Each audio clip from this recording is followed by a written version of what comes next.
다음은 존경하는 오신환 의원님 발언하시기 바랍니다. 예, 오신환 의원입니다. 지금 국회에서의 인사청문회가 이미 문재인 정부 들어서 형해화되고 무력화된 지 오래됐습니다.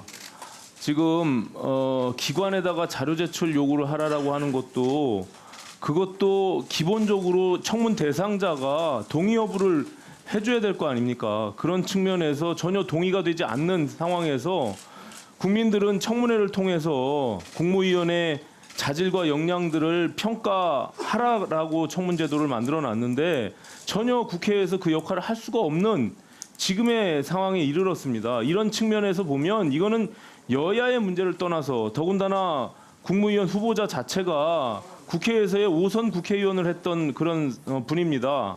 그럼에도 불구하고 인사청문회를 이렇게 자료 제출하지 않아서 결국에는 무력화시킨 다음에 시간만 지나서 임명하면 된다라고 하는 이 문재인 정권의 오만과 독선이 지금 여기에 다다른 것입니다. 그래서 이 부분에 대해서는 반드시 자료를 제출받아야 된다 이렇게 생각합니다. 지금 야당의 여러 의원들이 지적한 그 사항에 대해서만이라도 그 문제가 불거진다면 저는 그 도덕성에 있어서 국무위원 자질로서 현격한 역량이 부족하다 이렇게 판단될 수 있다고 생각합니다.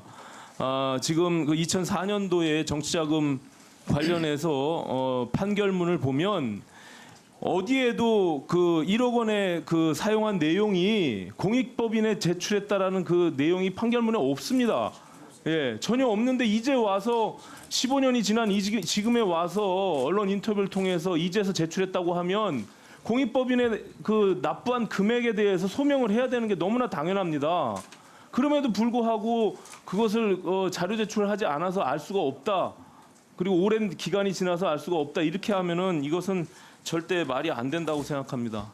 그리고 장녀와 9천만 원의 금전 거래가 있는 것을 지금 그 차용증을 제출했는데 그 차용증 내역에 보면 상환한 금액이 나옵니다. 그 5년 동안 상환한 금액에 대한 계좌 거래 내역을 줘야 되는데 이것은 자녀에 대해서 우리가 검증하겠다는 것이 아니라 사인 간의 채권 채무 관계에 있어서 후보자에 대해서 우리가 검증을 하겠다는 겁니다. 그리고 그 차용증 자체가 이미 인사청문회 지금 현재 당시에 작성한 것에 대한 의혹으로 지금 언론에서 지적하고 있습니다. 그럼에도 불구하고 당시에 천호동에 사는 주소지에 장녀가 기재되어 있는데 그 장녀의 천호동에 살았다라는 그 초본 자체를 제출하지 않고 있습니다. 또 한 가지는 정치자금법에 의해서 300만 원 이상의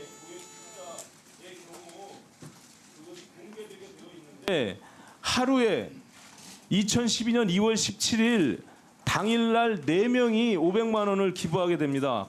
같은 날짜에. 그러면 그 4명이 도대체 같은 날짜에 어디서 입출금이 됐는지에 대한 자료를 제출하라고 해도 그것도 제출하지 않습니다. 그것도 30대에 그 당시 4명의 그 후원자가 500만 원씩 기부를 하게 되는데 송금 시간 및 송금한 금융기관의 지점 코드만이라도 제출하라고 하는데 그걸 제출하지 않고 있기 때문에 이런 부분들을 어떻게 눈 감고 그냥 청문회를 넘어갈 수 있단 말입니까? 전혀 자료 제출하지 않아서 시간 끈 다음에 청문회 날짜 넘기고 그냥 대통령이 임명 강행하는 문재인 정부만의 청문회를 이제는 완전히 상설화해버린 그런 청문회가 돼버렸습니다. 이 부분에 대해서 위원장님께서 반드시 지적하고 자료 제출 요구를 꼭 해주시기 바랍니다.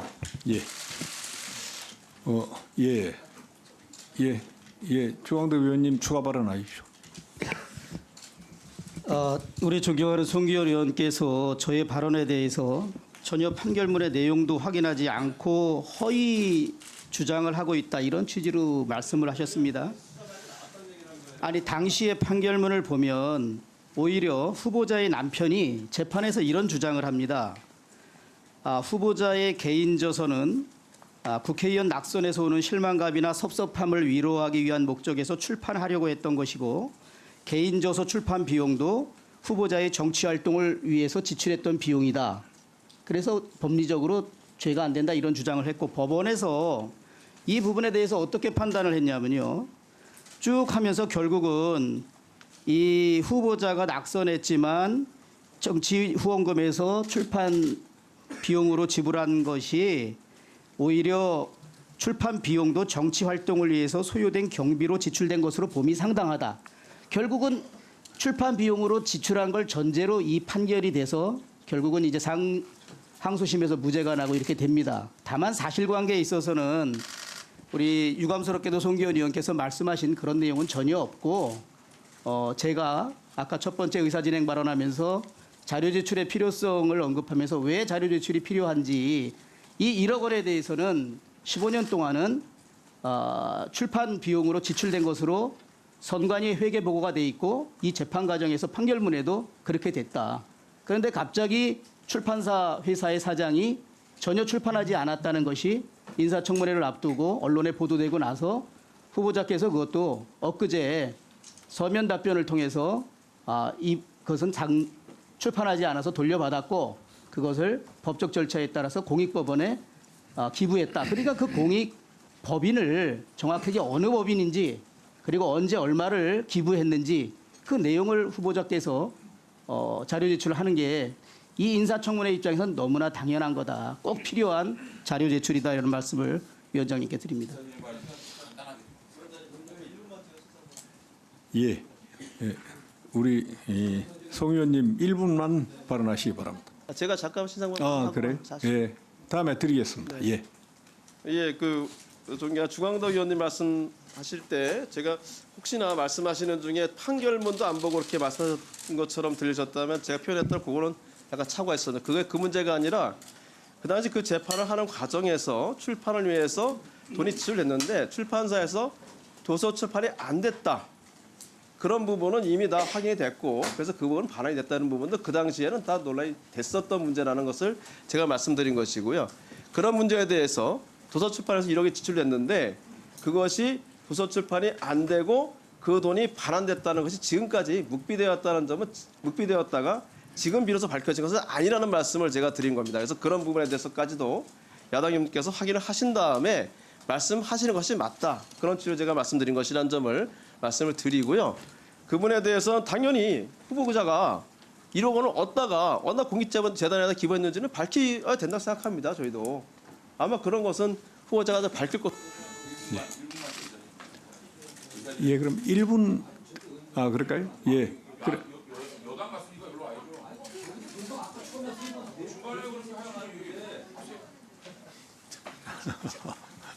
예, 우리 존경하는 정 의원님부터 발언하시죠. 예. 예, 됐습니다. 네. 위원장님 의사 진행을 좀 정상적으로 했으면 좋겠습니다. 이 자료 제출 요구를 하고 하면은 구체적으로 자료 특정해갖고 그 자료가 어디에 보관되어 있는지 누가 소지하고 있는지 해갖고 위원장님께 자료 제출 요구하고 위원장님 지시하는 겁니다. 근데 지금 이 자료 제출 요구가 아니라 자료 제출의 자료의 그 필요성을 빙자해갖고 사실상 후보자의 답변은 듣지도 못하면서 일방적인 자기 주장만 하는 겁니다. 질의하게 되면 그 자료 제출 요구를 하지만 자료는 사실은 뭐 한 30점 다 끝난 겁니다. 그러나 대부분의 시간을 갖다 자료 제출에 그 자료의 필요성이라 얘기하면 일방적 주장만 계속 되풀이되고 있는 거 아니겠습니까 이게. 이런 식으로 오전 시간 다 가면 되겠습니까? 정말 후보자 얘기를 듣고 답변을 듣고서 후보자가 어떤 생각을 갖고 있는 건지 그 문제점에 대해서 자료가 없다고 하더라도 이미 상당히 파악되어 있다고 하면 문제 제기를 하고 또 다시 자료 제출 요구를 그때 해야 될 거 아니겠습니까? 이 자리에서 자료 제출 요구가 아니라 사실상 일방적 그 공격만 하는 게 이게 정상적 의사 진행입니까? 빨리 좀 정상적 의사 진행 해주시길 좀 당부드리겠습니다. 예. 예. 의사진행 발언 1분입니까? 예, 장재원 의원님 발언하시죠. 예, 위원장님. 이 의사진행을 원활하게 하기 위해서 지금 자료 제출 요구 관련돼서 우리 야당 의원 대부분이 공통적으로 요구한 것이 출판비 1억의 행방입니다. 그 판결을 떠나서 이 1억 원을 답변서에 다시 돌려받아서 정상적인 법적 절차에 따라서 공익법이 두 곳에 전액 기부하였다라고 답변서가 왔고 오늘 아침에는 보존 기간이 경과돼서 폐기돼서 모르겠다 이렇게 되거든요. 그럼 결국은 오늘 추미애 후보자는 그 1억의 행방에 대해서는 모르쇠로 일관할 가능성이 굉장히 높다고 생각합니다. 공통 질문 상황으로 지금 우선 이 출판비 1억에 대한 자료를 언제 돌려받았고 언제 어디에 기부했는지에 대해서 정확한 자료를 오늘 청문회 끝날 때까지 자료를 제출할 수 있는지 없는지를 먼저 확인하고 청문회를 진행하는 것이 저는 의사 진행상 굉장히 원활해질 수 있다고 생각해서 그렇게 좀 요구를 합니다. 예. 또 의사진행 발언 내지 자료 제출 요구하실 위원님 계십니까? 계시지 않으면 이상 그 발언은 마치도록 하겠습니다. 자, 마쳤으니까 제가 이야기하죠. 가만히 계세요 이제. 예. 위원님들의 질의를 발언 기회를 이제 드리지 않겠다라고 제가 말씀드렸으니까 지금까지 나온 말씀은 후보자께 당연히 드릴 겁니다. 청문을 하는데 증인이나 관련 자료 제출은 매우 중요하다는 것은 뭐 후보자님 잘 아실 거예요. 예. 지금 먼저 증인 관련해서 논란이 있었습니다마는 어찌됐든 지금 증인이 한 명도 채택되지 않은 상태로 이 청문회가 시작되었습니다. 거기다가 덧붙여서 관련 자료, 특히 오늘 발언이 많이 나온 도서출판비 1억의 회수와 그 용처에 대한 자료 제출 요구가 굉장히 많았습니다. 이것도 따지고 보면 오래돼 있기 때문에 그 용처를 정확히 기억을 못하겠다라고 하는 것은 1억이라는 돈의 액수에 비추어서 선뜻 납득이 가지 않습니다.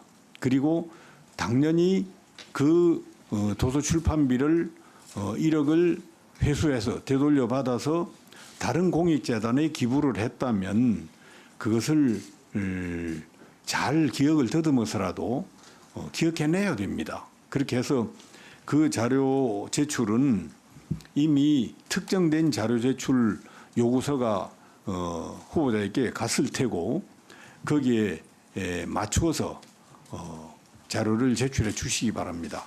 만약 다른 자료 제출 요구와 관련해서도 말씀드립니다마는 만약 자료를 도저히 구할 수가 없다라고 되면 그런 자료는 제출을 요구하신 위원님께 왜 제출할 수 없는지에 관해서 구체적으로 상세하게 설명을 드리시기 바랍니다. 오전 회의 끝난 직후에 그렇게 하시고요.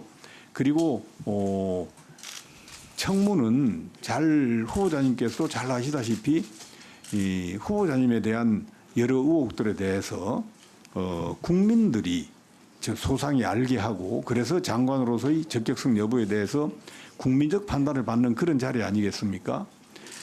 이것은 누구를 위해서가 아니고 후보자님 본인을 위해서 그런 자료를 제출해 주시고 또 필요하다면 참고인을 대동하고 나오셔서 뭐 참고인을 통해서 진술을 하시게 하는 것도 방법 아닌가 싶은데요. 어찌됐든 오늘 위원님들 특히 야당 위원님들이 제출 요구하신 자료는 오전 회의가 끝날 때까지는 뒤에 배석하신 분들 단단히 들으십시오. 오전 회의가 끝나기 전까지는 그 자료를 반드시 제출해 주시기 바라고요. 그리고 조금 늦어진다든지 시간이 더 걸려서 늦어진다든지 안 그러면 도저히 이것은 제출할 수 없다든지 하는 것은 오찬 점심시간을 이용해서 해당 위원님께 상세하게 설명을 하시고 양해를 받으시기 바랍니다. 네. 예, 그러면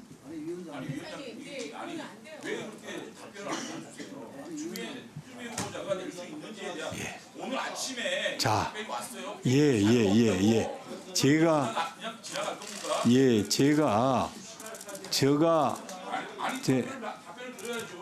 제가 후보자에게 기억을 더듬어서라도 반드시 이 1억의 기부 공익법인과 금액들 그런 것들은 반드시 자료를 내라 했습니다. 뭐 그 이상 무슨 얘기를 합니까? 본인이 지금 이야기해도 기억이 정확히 나지 않는데 하여튼 잘 제출할 수 있게끔 노력하겠다라는 외에 무슨 답변을 하겠어요, 이 자리에서.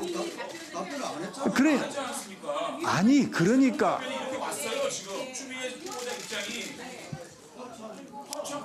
추미애 장관 이 후보자가 앞이 왔다고 예, 제가 분명히 후보자에게 관련 자료를 충실하게 제출하라고 이야기했습니다. 그리고 오전까지 제출하라고 했기 때문에 오전까지 제출 안 하면 그 제출을 하지 못하는 이유를 해당 위원님께 성실하게 답변 드리라 했습니다. 그러면 됐고요. 오후에 또 거기에 대해서 이야기할 거 있으면 하세요. 회의 진행은 제가 합니다. 지금 그 얘기죠. 지금 후보자에게 답변을 듣자는데 후보자가 무슨 답변을 하겠어요? 후보자가 무슨 답변을 하겠어요? 참내 정말 참 이미 답변서가 갔고 답변 예. 자, 저 자료 제출과 관련해서 후보자 할 얘기 있습니까? 해보세요.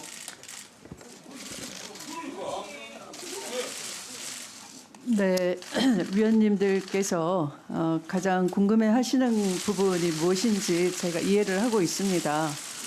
그래서 저도 이 청문회를 준비하면서 가급적 최선을 다해서 자료를 찾으려고 노력을 하고 있고 지금도 하고 있는 중입니다. 다만 금융기관이라 하더라도 너무나 보존 기한이 지났고 오래돼서 다 뒤져도 남아 있지 않아서 발견할 수 없는 것도 있었고요.